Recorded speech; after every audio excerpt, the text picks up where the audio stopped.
Hello, everybody, and welcome to episode 34 of the Titanforge podcast. My name is Dratnos. Joining me, as always, is my friend Trell. Hello, Dratnos. Hello, and my friend Tettles. What's up?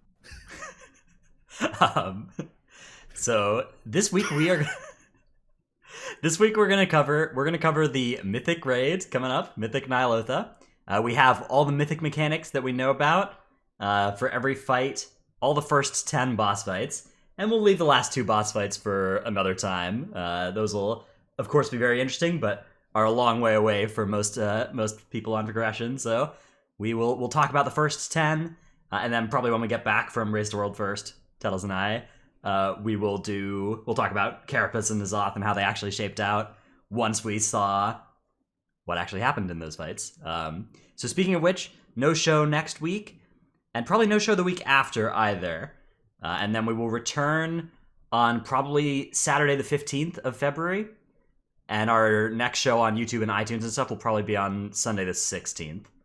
So that's our current plan for timing. Of course, there's subject to change. That's all tentative based on like how quickly the raid goes, how long the raid goes. Maybe I just permanently am trapped in Dallas or something. Yeah, welcome. Yeah, like Trell is. Yeah, my co-hosts are coming to my town the very day that I leave for work, but I should see them when I come back from work next weekend, hopefully, unless the boss dies in like 2 days. Is your guild allowing you to leave, Trell? I mean, aren't you on like a hardcore rating schedule now, like day rating? No. All I'm gonna say is Twitch Prime is rated just as many days as Imperative. Oh man! All right, look, we only raid Tuesdays. We add an optional day on Wednesday if we want gear, which we had to do this week for corruption. And then we also decided to do normal because not all of us got good corrupted items, and normal is the best other place to get gear right now. So that turned into a rating every day. Yes. And then Friday you needed to finish up Ny'alotha and Carapace. Just Ny'alotha, but yeah. Yeah, so the Optional. old 1 mandatory, 3 optional schedule. Yeah, it's a classic. Look, I don't want to be there either. We just Welcome to NA. Well, I mean, it does make sense though that like a guild that is built around gearing people up for Mythic Plus this time around has to go a lot harder than it used to have to get competitive items. Like in Eternal Palace, you kill the Folly boss and you kill the Coral boss eventually, and you basically have it all. But nowadays, it's almost every boss drops at least a high chance of high corrupted items, and the only way you can't Titanforge your good items anymore. You gotta get them from the more locked sources, the not farmable sources. Funnily enough, I was more incentivized to do normal this tier than I've ever been this expansion because of corruption. Yeah. So I think corruption may be worse in that aspect than Titanforge. Well, it's because a lot of the corrupted items prior to like Thursday didn't scale with item level at all. That has been hotfix changed to where some of them are really, really bad at low item levels, notably like Infinite Stars and Twisted Appendages and all that. Yeah, and the Gushing but not Wind. Echoing Void. Echoing Void and Twilight Devastation are still really good at 410, 415 item level, so I'm still trying to get those. Yeah, those effects are still scaling off max health and not with item level. It's a little bit interesting.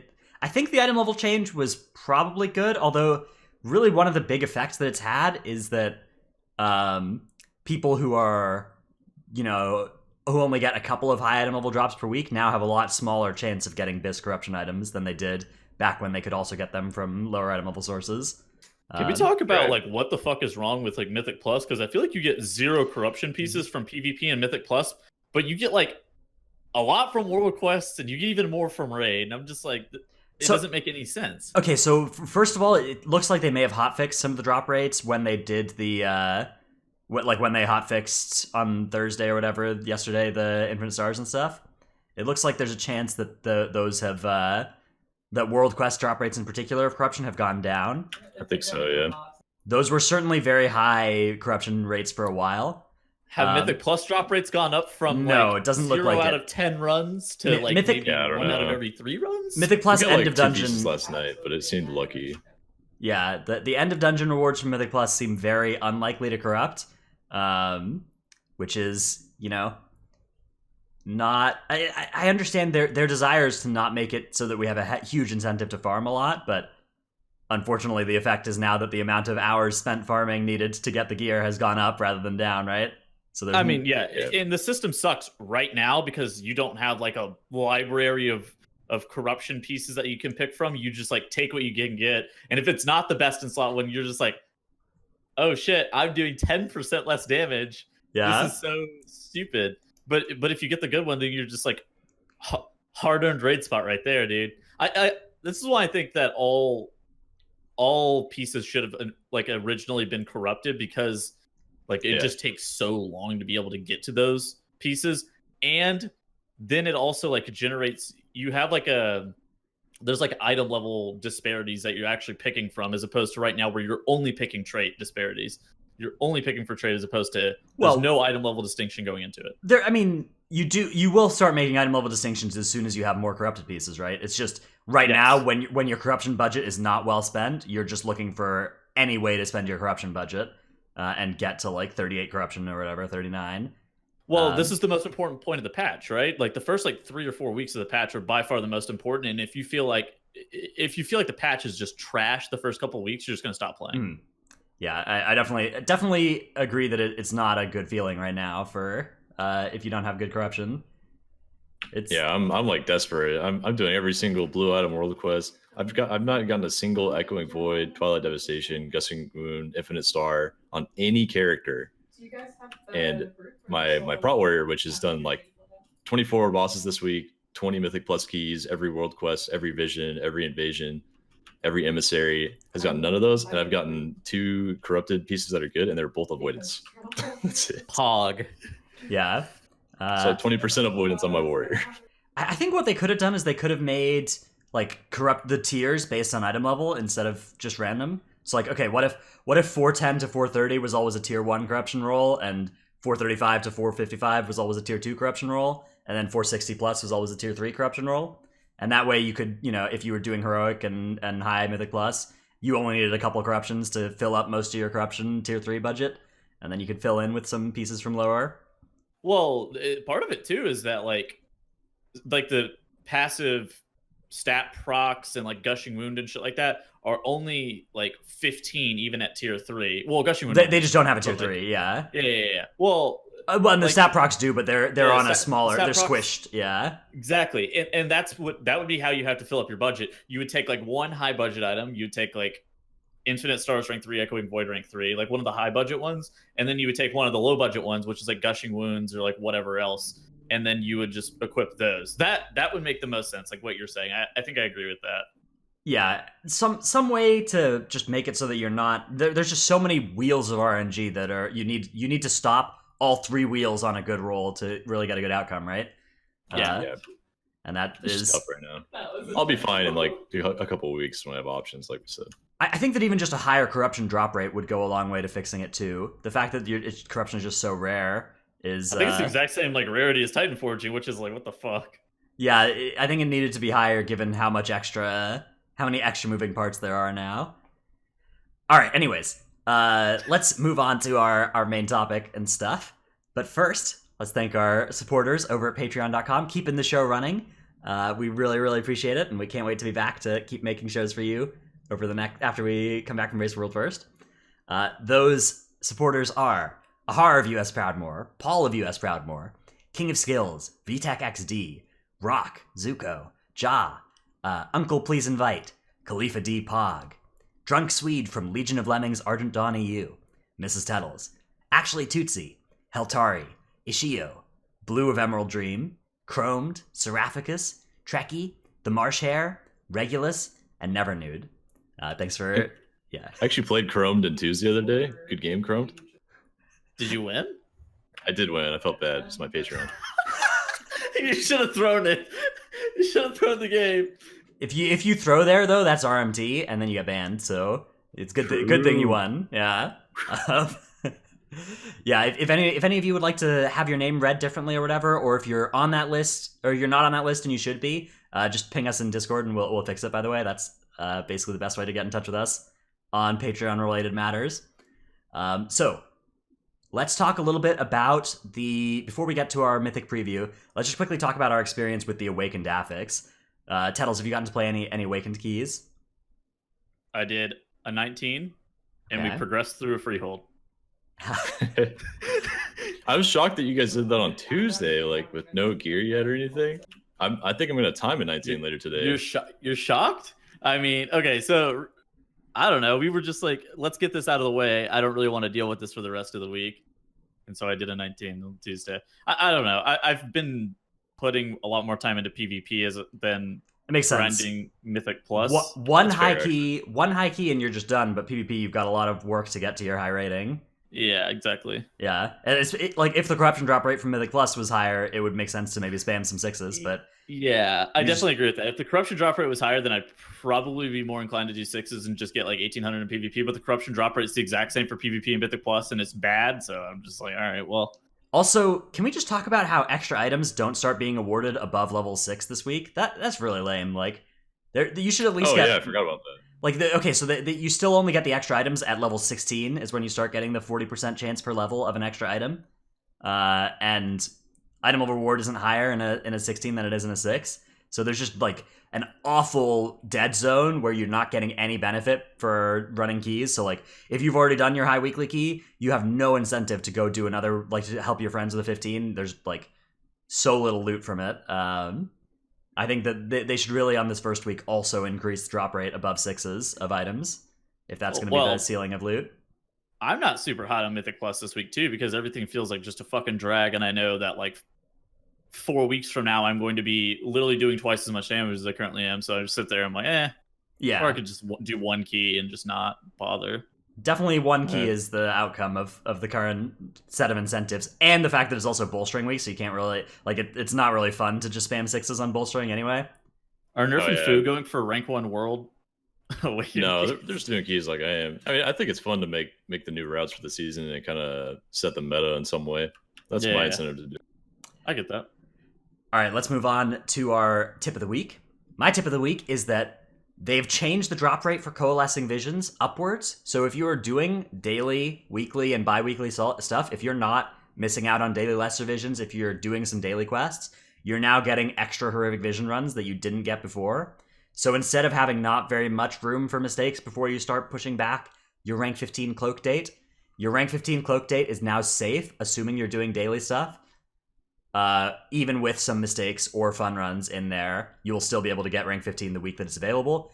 What you're going to have to do is a couple weeks before rank 15 comes out, like on the rank 10 week or whatever, you're going to have to start stockpiling your runs. But until then, you can do some fun runs, or you can do some, runs for gear, run for corrupted mementos, runs to cover mistakes or DCs or whatever. Those are all allowed now. If you are not doing daily quests, and every daily lesser vision, you should probably continue to stockpile all your runs and not do anything beyond your cloak cap each week. There's not, like, you really can't go wrong by not running once your cloak is capped, but you do have some space now where if you want to have fun, if you want to help a friend, if you want to record a YouTube video, you can go and do an extra run and not be hurting your character anymore.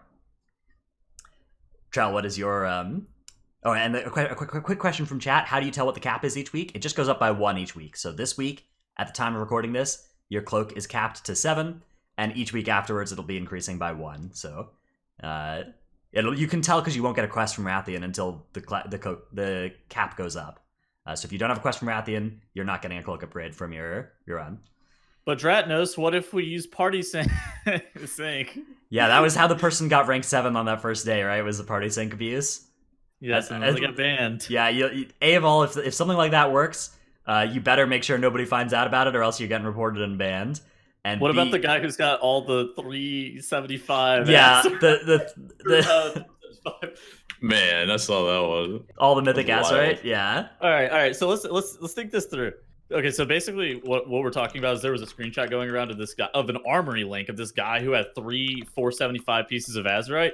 Okay, 1, abusing the system to get 475 Azurite is bad, and it's a good way to get banned. 2, who the fuck is dumb enough to actually equip that like right now? Just wait, like literally wait until the patch hits and then you equip it. Yeah, I mean, you could I don't know what the thought process is. I don't know how somebody found the armory either. Like, he had to have told somebody, or somebody had to have inspected him or something. I don't know. Either way, don't do abuse, people. Don't, like, if you're gonna abuse something that is, there's just no way that you could have gotten that legitimately, right? How'd they do it? Easy to get banned. They were Mythic Plus. They were Mythic Plus just stuff. don't do So that. he was abusing Residuum somehow. Yeah, there must have been some residuum bug that that person abused. Anyways, Joel, what is your tip of the week? My tip of the week is do your blue item world quests. If you're like me and don't have a good corruption piece yet, it won't matter eventually, but right now, if you don't have like Twilight Devastation or Infinite Stars or Echoing Void, Gushing Wounds, you could potentially get a big upgrade from like a 415 belt from a world quest that rolls that. But it should be irrelevant next week, hopefully, once people get more corrupt. Yeah, I think that's hopefully true as well.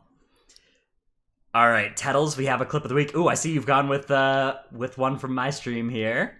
Ah, yes, the Dratnos clip of the week. Oh yes, there are a couple that you could have gone with. There's one where I cheat torpedo off the edge and on the Zoth heroic. Oh no, really? Okay, so for those who don't know, who are normal people, there's like water off the edge in a Zoth that you can jump into, and it like instantly kills you. And a Dratnos, I did see that clip. That's a good clip. Yeah, that was unfortunate. We killed at that pull as well, though. We'd been progressing on it for like, that was our alt run. But I came on my main because my alt was already saved. Okay. Here is this clip then from Tettles. Dratnos is just toxic, honestly. This is a pretty toxic clip, although to be fair, these people did murder me with the PvP, the war mode thing where you could become hostile to your own faction. So they did deserve this. I won't. Oh, this is how you're justifying it. Yeah. Take the res. Oh, you can set the trap. Oh, he's looking at us. They'll take the res. Yeah, so he's got the VexyOna debuff. Yeah, I have the debuff from the trash. The Annihilation or whatever it's called. No. Oh, that's from the boss. Yeah, if you're a tank player, make sure to target your most wild person in your raid group. In this case, it was his raid leader, Jason XE Roth. Well, Jason was Tettles rezzing. raid. Make sure to target Tettles. Yeah. I'm gonna get killed by this. The other fun thing as a tank is to just stay on top of somebody you want to die when you get the Void Ascendant casting on you, and it just spins around wildly casting on them. All right, let's move on to our Mythic raid preview. So we're going to talk about all the boss mechanics on Mythic, except for, again, Carapace and N'alotha, we will not be covering. Here is our boss order. So Ratheon, Mott, and Skitra are the first three, and then the raid kind of splits into these three wings, as we talked about last week. If you're interested, last week is our Heroic preview. We're not going to be covering mechanics that exist on Heroic unless they dramatically change or become more relevant into Mythic, and we'll not be covering too much. We'll make some predictions about which bosses we expect to be hard and easy, but there's a lot that, it just kind of remains to be seen what tuning they've ended up on. So we'll start off with Ratheon. Tettles, what changes about Ratheon on Mythic? Basically, Ratheon actually gives you a slow whenever you're moving around, and it stacks up to 50. And once you hit 50, then you do like, I think it's like 300,000 damage per tick. So do not go to 50 stacks under any circumstances. I think the debuff is like 45 seconds long. So just standing still for 45 seconds or like being pre-spread for the circles or something like that is probably the best way of dealing with this, just because, yeah, like taking 300,000 damage is not really a thing that you can do. Yeah, so this, how exactly does the debuff work? Is it one of the ones that like doesn't refresh duration if you move, or does moving refresh duration too? Moving refresh duration. Okay, yeah. So you have to stand still for 45 seconds to make it go away?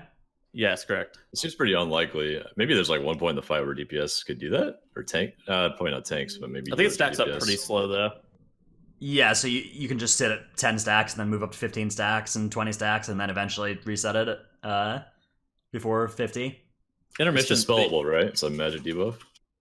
Oh, is it dispellable? Maybe I'm just stupid. I didn't assume it. I didn't think it was. I heard a while back that you could revival it, which I assume means it's a magic debuff, but I'm never sure that like Tiger Celeste and Blessing of Freedom and Cloak of Shadows, any immunity would probably remove the debuff.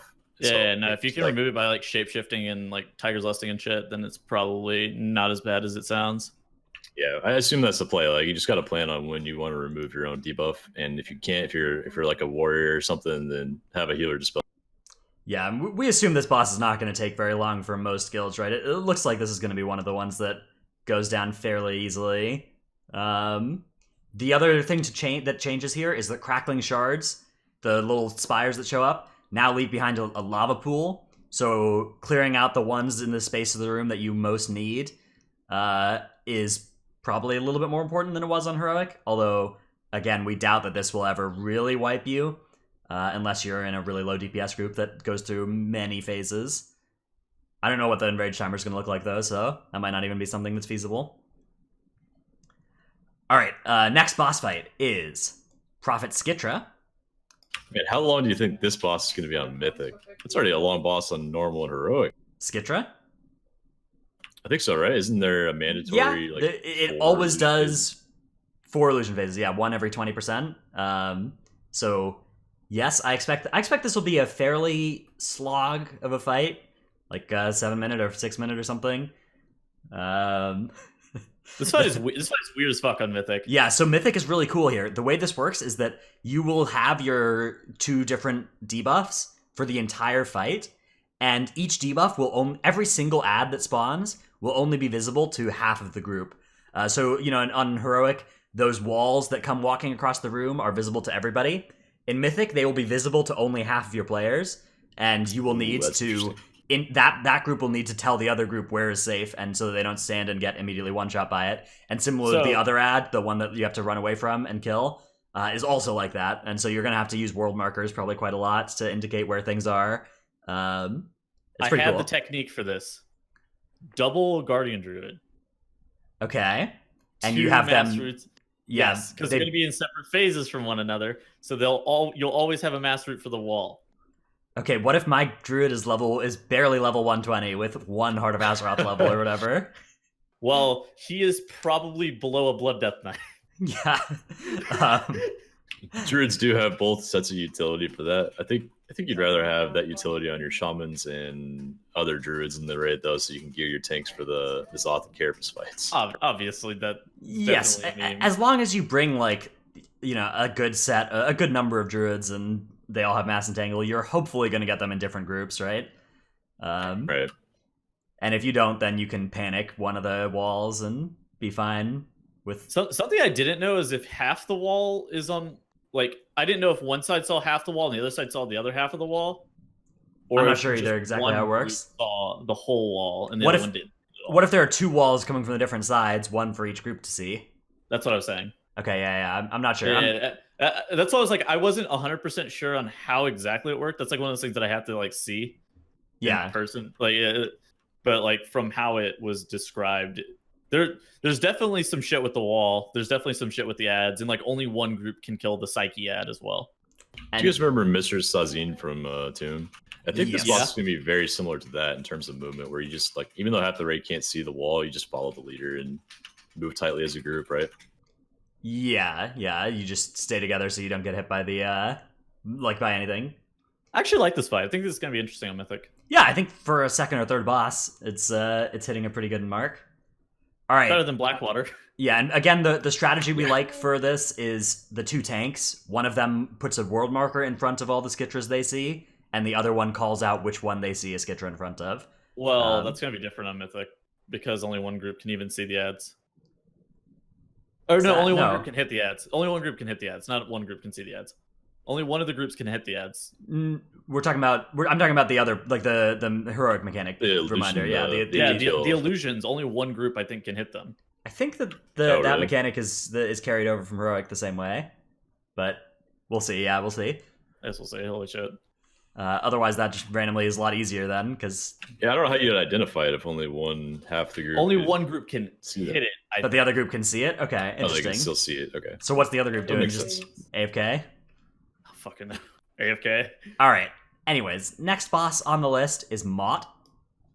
Mott now has a curse, the famous curse of Mott Mythic that you may have heard of from PTR. It's a 24-second duration curse that gets cast periodically on the entire raid, and if the curse expires, the players die. They just literally die. This is interesting, and it basically requires 7 total curse dispels to have each of them able to dispel 3 times in a 24-second window. So our options for that are druids, shaman, and mages. That is a lot of class stacking required for a third boss of a raid. Tettles, what do you think about this mechanic? I think it's weird that it's on every single player.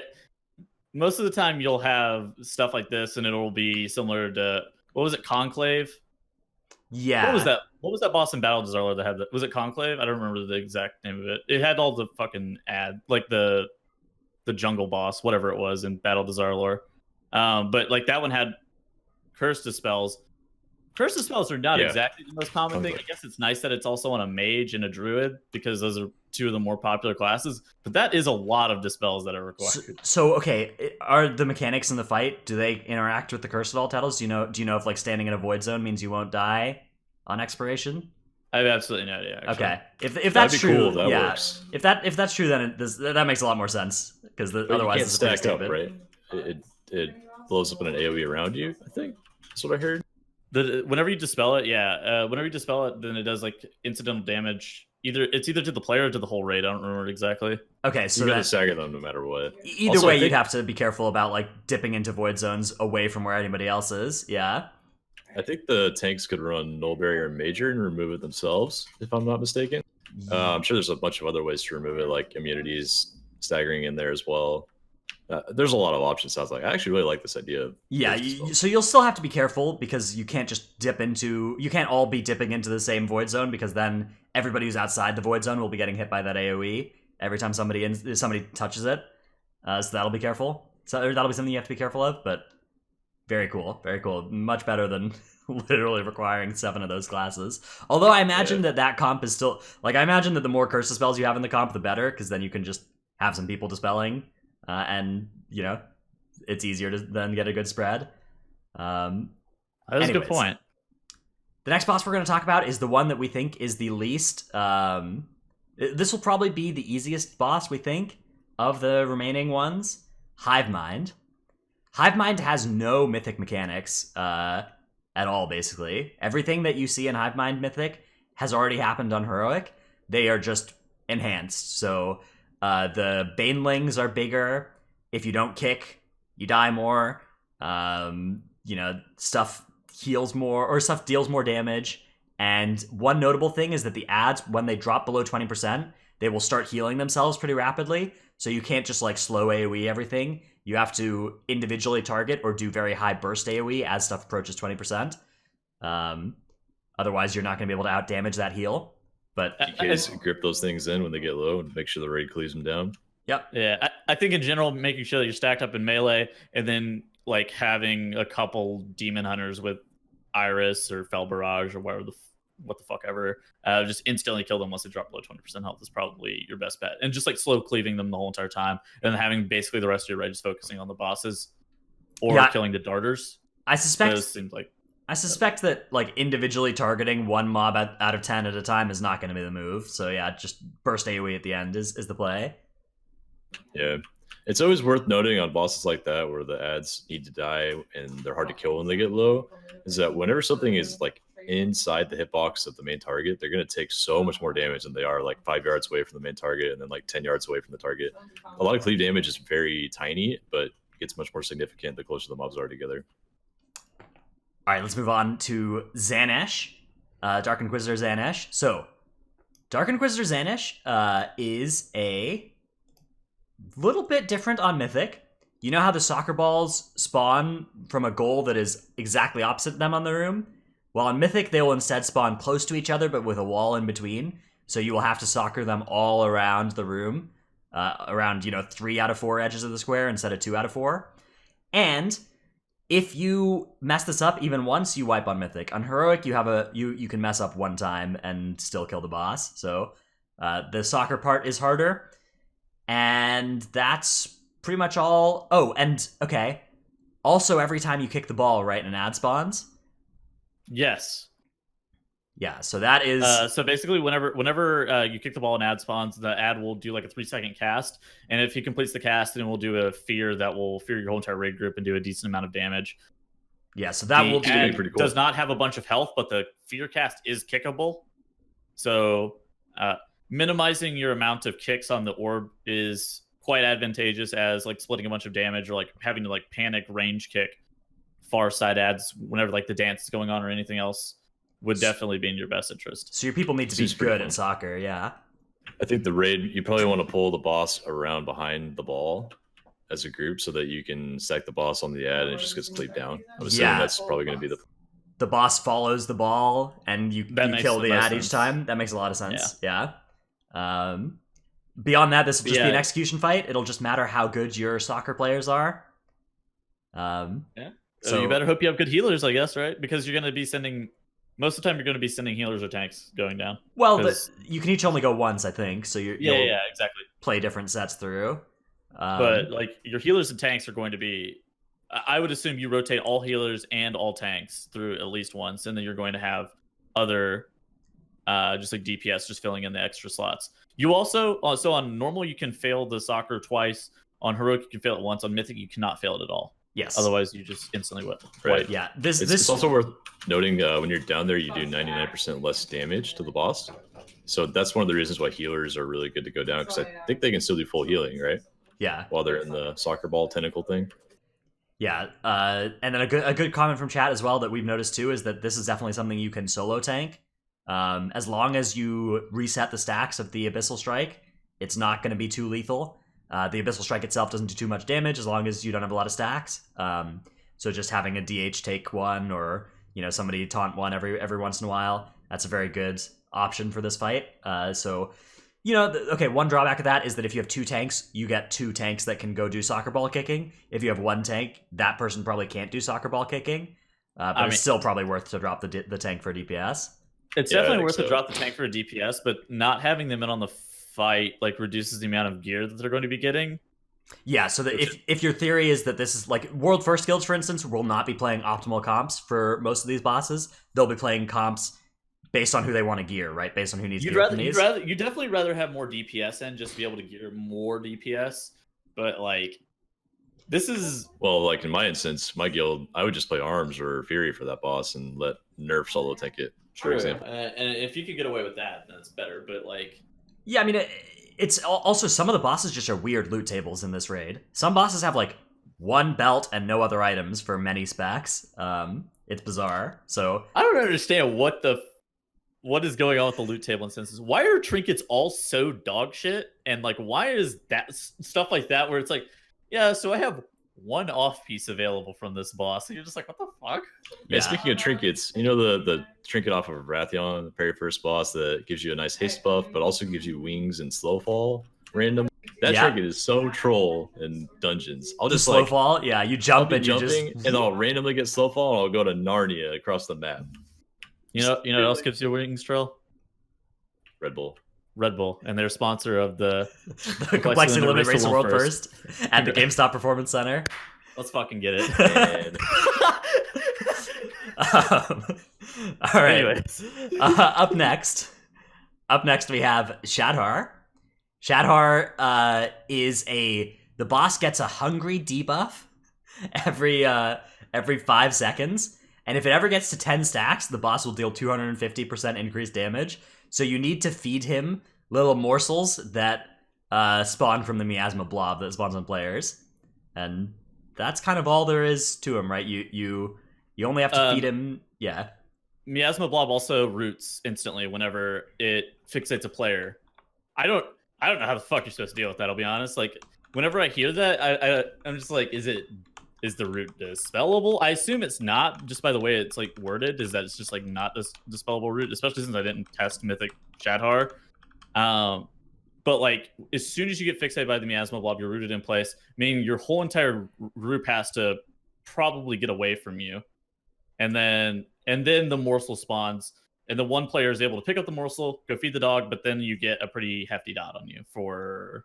Yeah, it's like a 3-minute dot or something, right? Or is it only a 3-minute unable to feed him? It's 3 minutes unable to feed him. The dot's like 45 seconds or something. Okay. Yes. I don't know if the dot's like amenable either. Like there's like a lot of stuff that I just don't know a ton about. That's just like, as soon as I see this fight, we'll know significantly more. As it currently stands, this is how the mechanic works. This looks like if there's a difficulty on this fight, it will just be a DPS check type difficulty. Like this one could be tuned fairly high, but not probably one where the mechanic itself is too difficult. Okay, so apparently during PTR there was some like weird shit with the root. You were able to Tiger's Lust it or Fell Rush during it, which is definitely not intended. Highly expect that to be changed, and you're probably not going to be able to like shapeshift or move or anything out of the root. You're probably just stuck there. Either way, we love Havoc Demanders on this fight, right? That's just a perfect class for holding this dot and zipping around and doing the feeding, all that kind of stuff. Or if you just cloak off the dot, Rogue. Yeah, Rogue would be good too then if that plays. I suspect this will be something like they do this kind of immune mechanic recently where you can immune the damage but not remove the debuff. My guess would be that will be where it lands, but we'll see. We'll see exactly how it behaves. Because players got pretty degenerate all through Legion. We're just like, oh yeah, we immuned everything. Can I immune that? Yeah. Is that a thing? Yo. Okay, so Ice Block doesn't work. Check Turtle. and then can I pre-immune it? Yeah, and you Can I pre-cloak that shit? Feint? Yeah, there were lots of stuff like that in Legion. I mean, Feint. Yeah, Feint. I can't believe that Feint is just an immunity on a 15-second cooldown. It's so good. Did somebody say Fallen Avatar? My rogues are just standing in melee. Yeah. Oh, dude, I'm so good at soaking now at 20% avoidance. That's my specialty. Nice. Yeah, very corrupted. Very cool. Very funky fresh. All right, let's cover the last not wing end boss now. DresstoGoth. So DresstoGoth has this weird mechanic where the 4 different types of tentacle do their 100 energy ability as soon as any adds of the same type die now. Which means that you kind of have this little hectic moment when you kill adds. And I think if you can kill 2 tentacles of the same type at the same time, that'll be good too. You'll minimize the amount of 100 energy abilities going out. Very much just a fight for multi-daughters, especially multi-daughter. Like, it might be good for Elemental Shaman too, because you can, funnel out some Flame Shocks and then get your debuff and then nuke the boss. So that could be a pretty good class for here, but mostly this just looks like a Shadow Priest Heaven, Affliction Lock Heaven. Yeah. So you're definitely like not getting behind on the tentacles is by far the most important point, and then just having enough melees that you can kill the large tentacle with the smoke bomb around it, just enough to where that will be able to be taken care of, and then okay, so if the fight is tuned very tight, then you let all of your multi-daughters grab the purple circles that give you the debuff to allow you to target the boss, and they just keep the boss dotted up the whole entire time, and you just rot the boss until you can like full commit with Bloodlust. Or you give it to like your melee DPS and they like full commit onto the boss while their large tentacle isn't up. So it's hard to say. That one's pretty. It's hard to say based on tuning. And that's all it comes down to is like tuning and like how much spread cleave you need versus like damage to the boss itself. Right. Yeah. It'll just depend on those numbers. They don't tune bosses like this in this point of the instance. So to the point where you have to like hard class stack a bunch of. Like, I mean, I expect DPS that what'll happen is if you bring a bunch of multi-daughters, it'll be very easy, and if you don't, it should still be doable, right? Yes, that's about what I expect. I suspect it will be like the Stormwall Blockade effect, whereas if you field the correct comp, the boss instantly dies. If you don't, the boss is a little bit more challenging, but still doable. Yeah. Or like, I guess, not as bad as Zool, where if you bring 5 sub-rogues, it's just free, and if you bring 0, it's a legitimate fight with a bunch of mechanics. Yes, correct. I was more referring to Stormwall Blockade because it was a multi-daughters, like fucking, oh yeah, bro, I got 5 sub-rogues. Or 10, yeah. Or 10. All right. VexyOna now, we're going to cover these wing end bosses. So VexyOna requires you to have killed Inquisitor Xanesh. And she has a new ad on her fight. It's basically the Siege of Borealis Raider. Trell, our favorite mob from Siege of Borealis, right? That we love to pull. This one is called the Iron-Willed Enforcer, and it'll just yoink 3 players into melee range out of your raid, and then do an AoE stun that they need to get out of. It's like there's a trash mob that does the same thing before VexyOna from Heroic as well. Is there? I did not know. Yeah. People love just getting randomly gripped. It's so fun. So that'll be something you'll have to be careful of, depending on where you're tanking it. There's a lot of positioning matters here, so getting gripped through bad stuff can be a possibility if your positioning is bad, but I suspect the strategy on this fight is just going to be to very carefully start at the edges of the room and pollute like one side of the room with pools and then leave the other side safe for the final phase. Oh, something that I forgot to write down about the Iron-Willed Enforcer. He's immune to CC. Right. Yeah, he's a lieutenant or whatever. Yeah, so I would highly recommend probably like nuking him down, because whenever he yanks the 3 players in, he does like a Steel Tempest style cast from like the first boss of Barrows, where he does like a ground effect, and if it catches you in it, I think it does like 1,000,000 damage. So basically, you're just instantly dead. The Halls of Valor mechanic that's active on this fight from the first boss of Halls of Valor where the dragons go down the lanes. Heimdall, exactly. Yeah, the Heimdall mechanic is VexyOna's mechanic, and that is present in all phases in Mythic as well. VexyOna's Shadow will cast that even when VexyOna is on the ground. So does the Shadow of VexyOna still work the exact same way as the normal VexyOna thing, where it targets like the biggest clump of targets?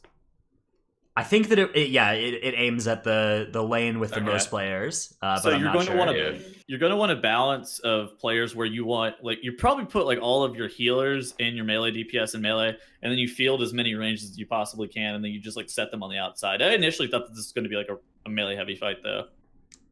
Yeah, it's fine if you're a bunch of melee, right? You have time to dodge that thing and move the boss. You just one side of the room is the tank side where the frontals get aimed, and the other side is the melee side, and you just kind of move up and down, staying on those sides.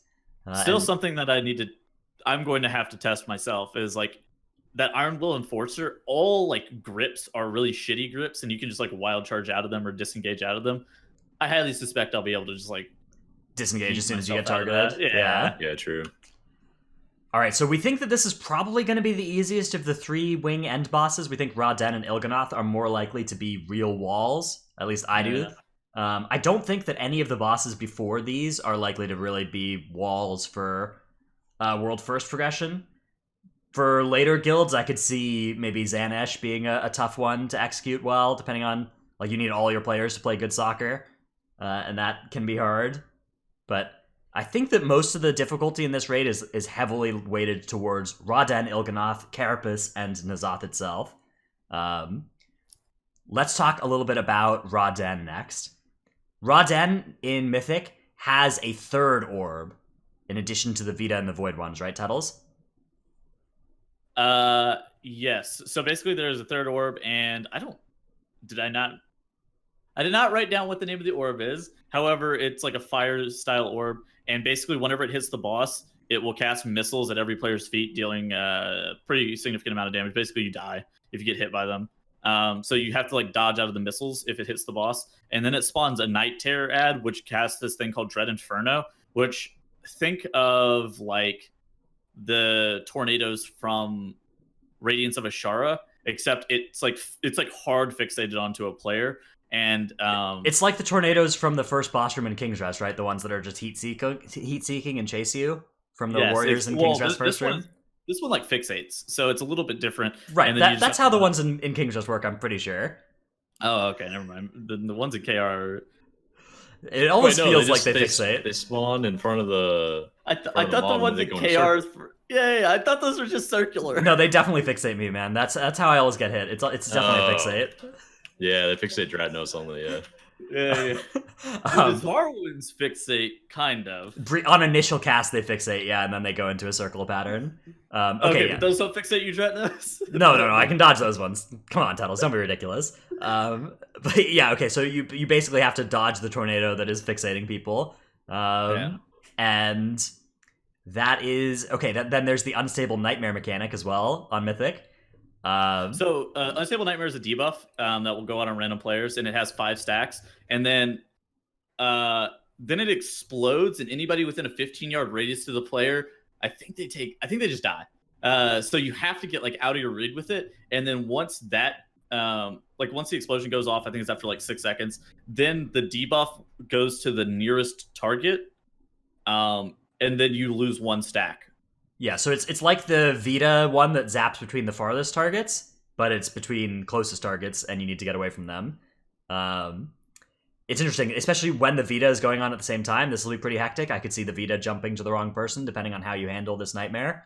I don't know if those mechanics are going to overlap, but I suspect that they will. Wait, no. I think this is only during the... Oh, only when you've killed the fire orb? Yeah, I think this is... I think that maybe from the ad. I think the Unstable Nightmare... Actually, no. I thought the way it works is that you get... I thought the way it works is you get 2 ads as well, like whichever sides you Oh shit, you're right. Yeah. Okay, I'm not sure.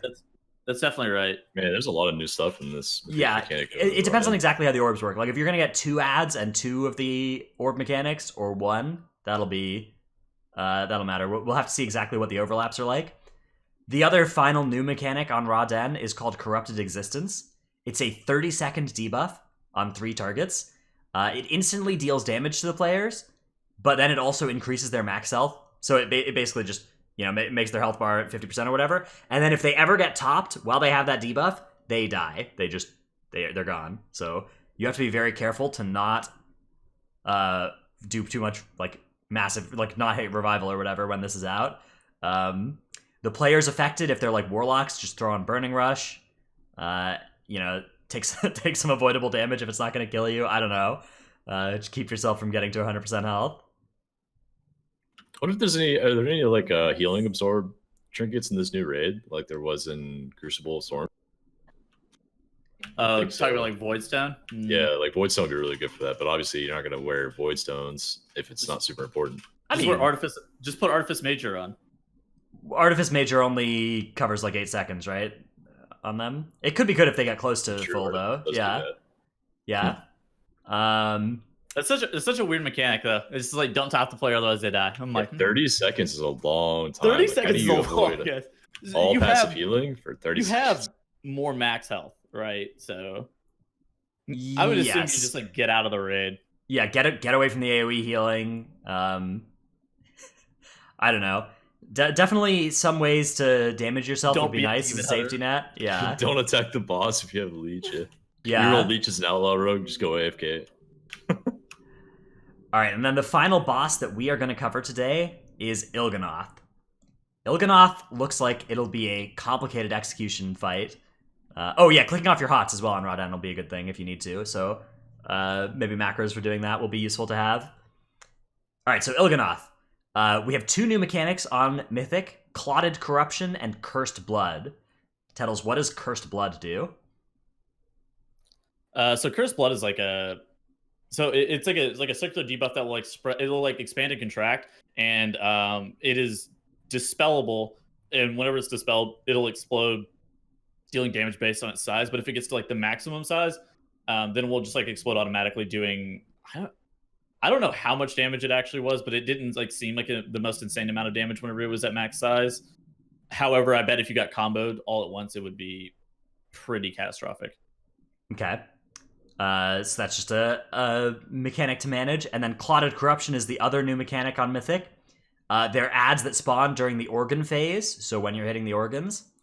And they charge forward, dealing damage to any one hit, and absorbing any bloods that it hits as well. So it gets bigger, and it does more damage if it absorbs any bloods. So a common strategy that was kind of suggested on PTR and from heroic testing on this was mass shooting the bloods and just never killing them, just leaving them mass rated at the sides of the room.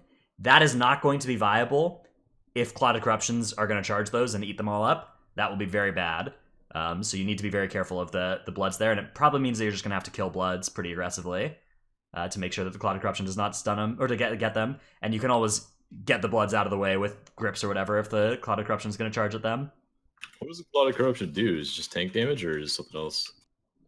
So whenever he absorbs blood, he actually gains like 250% increased damage, and I don't think it's health. I think it's just damage. Okay.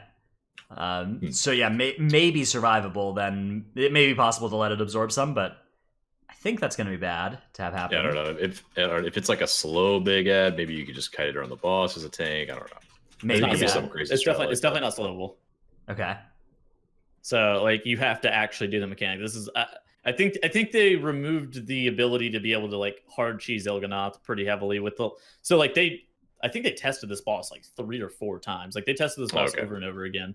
So this is a very thoroughly tested boss, because originally people were just like trolling with mass root, just like rooting the ads the whole entire time, and they were like, "This is the dumbest shit of all time."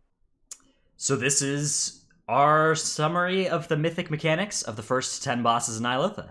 So something I actually forgot about Rodin is I actually knew about this, but I just didn't think about it.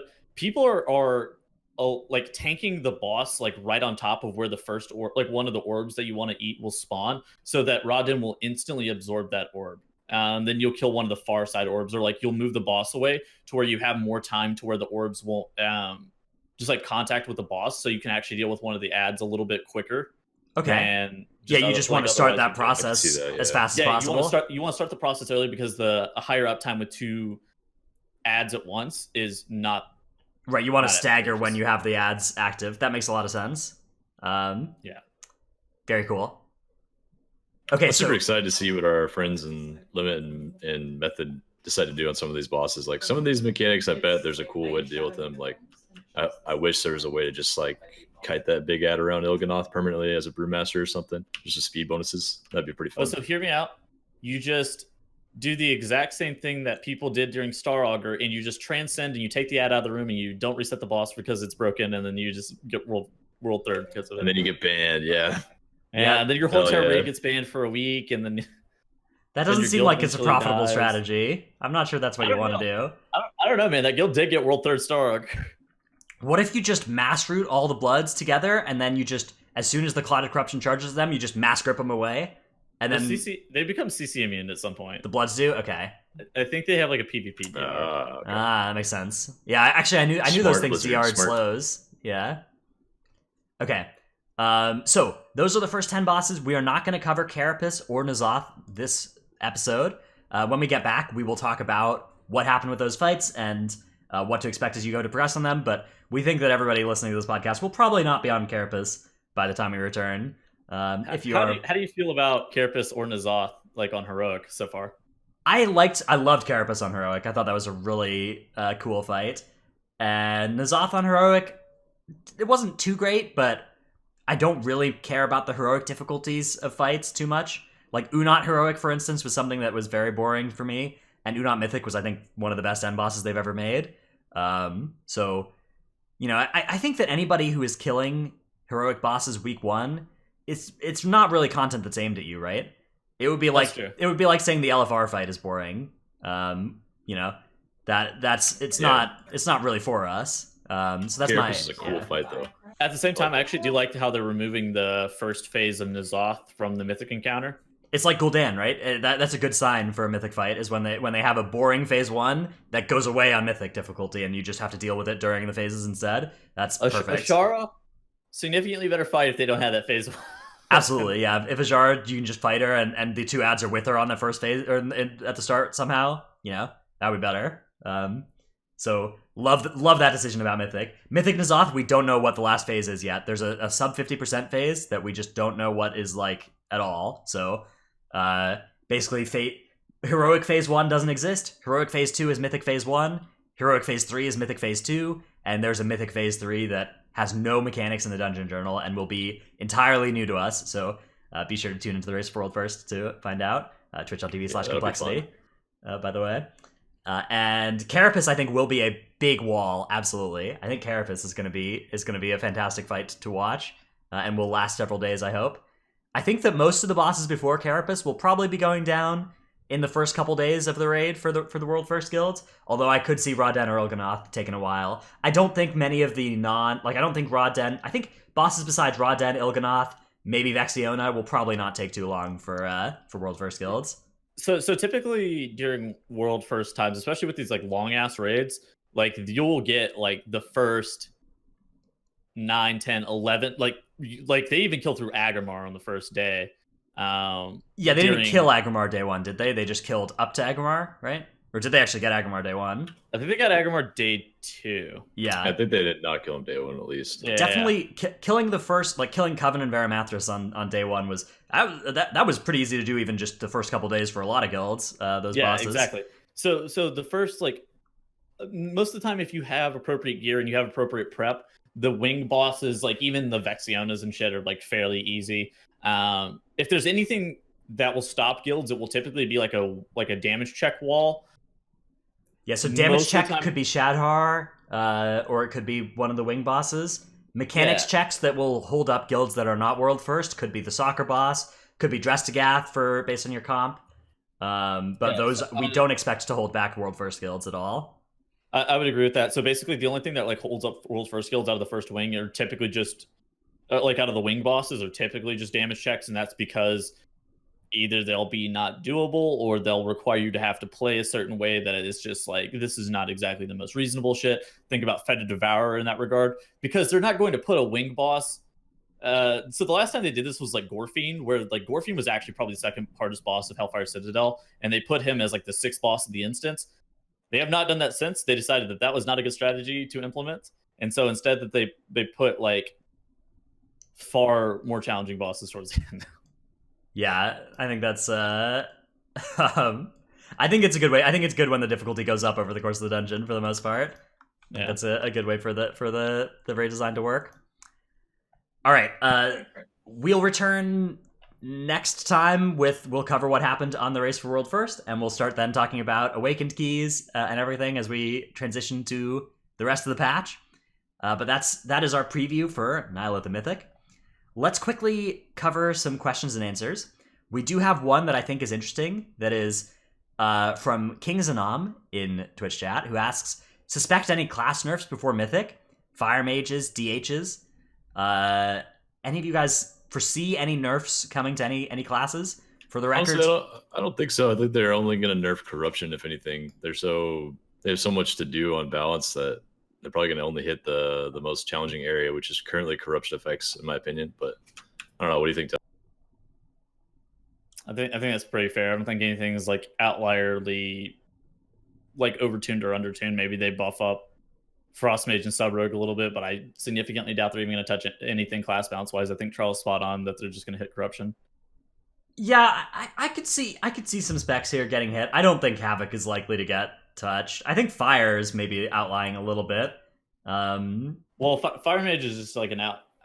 Yeah, their burst damage. I mean, obviously, like Fire's overall is very high, and their damage profile is very favorable for a lot of fights.